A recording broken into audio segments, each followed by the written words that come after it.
अपना देश बुरा हो भला हो सबको अच्छा लगता है ना, लेकिन जिस देश की विदेशी लोगों ने भी प्रशंसा की हो, कौन से विदेशी लोग, एक दो उदाहरण नहीं अनेक उदाहरण भरे हुए हैं। लेकिन जब मैं आज की युवा पीढ़ी को हीन भावना से शिकार होता हुआ देखती हूं तो मुझे स्मरण आता है, कौन सा स्मरण? अल-बरूनी का नाम शायद आपने पढ़ा हो। अल-बरूनी महमूद गजनवी के समय में इस देश में आया था, बड़ा विद्वान था। जब इस देश में आया उसने एक पुस्तक लिखी और वो पुस्तक में वो हमारे देश के लोगों का जिक्र करता है, हिंदुओं का जिक्र करता है। और वो कहता है कि हमारे, उस पुस्तक में लिखता है कि हमारे से ये जो हिंदू लोग हैं या भारतवर्ष के लोग हैं वो 3 तरह से अलग हैं। ध्यान देना मेरी बात पर। कौन लिखता है? अल-बरूनी। वो कहता है ये 3 तरह से हमारे से अलग हैं। वो 3 बात वो कौन सी कहता है? वो कहता है कि एक पहली कि इनको अपने ज्ञान विज्ञान पर बहुत बड़ा अभिमान है, इनको अपने ज्ञान विज्ञान पर बहुत बड़ा अभिमान है। दूसरा कहता है कि ये सत्यवादी होते हैं। एक एक पॉइंट समझना, क्या लिखता है वो? कि ये सत्यवादी होते हैं। और तीसरा वो कहता है कि ये मृत्यु से नहीं डरते हैं।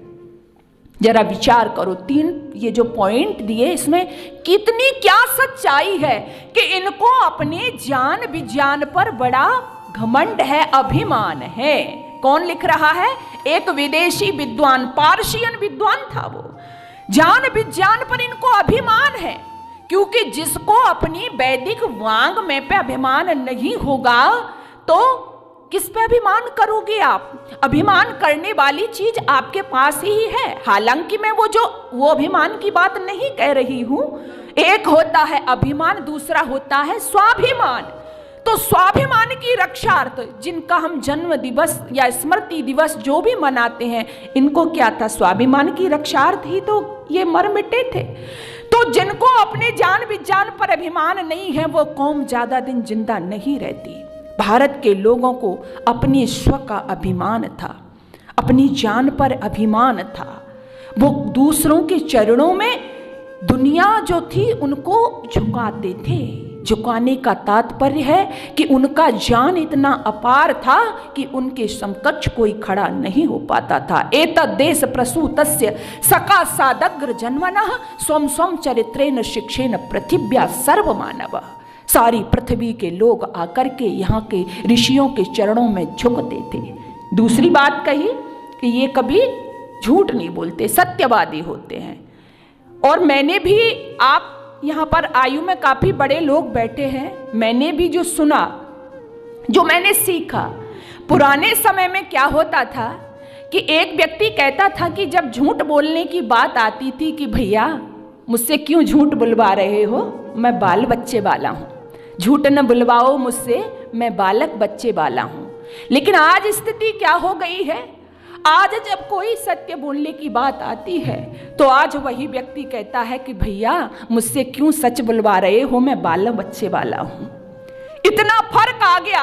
पहले जो व्यक्ति कहता था कि झूठ न बुलवाओ मुझसे, मैं बालक बच्चे वाला हूँ, आज वही व्यक्ति कह रहा है कि भैया सच न बुलवाओ मुझसे, मैं बालक बच्चे वाला हूँ। जरा विचार करो कहाँ ले जा रहे हैं हम अपने इस देश का स्तर। तीसरा क्या था कि ये मृत्यु से नहीं डरते, ये जो सबसे बड़ी सच्चाई थी। अच्छा ये बताओ, अगर मृत्यु से डरते, अगर मृत्यु भयभीत करती तो इतने बलिदान इस देश के अंदर हुए, क्या बलिदान हो पाते? जो मृत्यु से डरेगा, जो मौत से डरेगा, क्या वो देश के लिए मर मिटेगा? क्योंकि मैं ये नहीं कह रही, प्राणों का मोह सबको होता है, प्राणों से लगाव सबको होता है, अपने जीवन का मोह सबको होता है, लेकिन अपना जीवन बार दिया हो जिसने, अपने प्राणों को दे दिया हो जिसने, तो उसके अंदर क्या सच्चाई होगी, क्या उसके अंदर जोश, क्या उसके अंदर जज्बा होगा? कभी महसूस किया है आपने? तो यहाँ के लोगों ने प्राणों की परवाह नहीं की।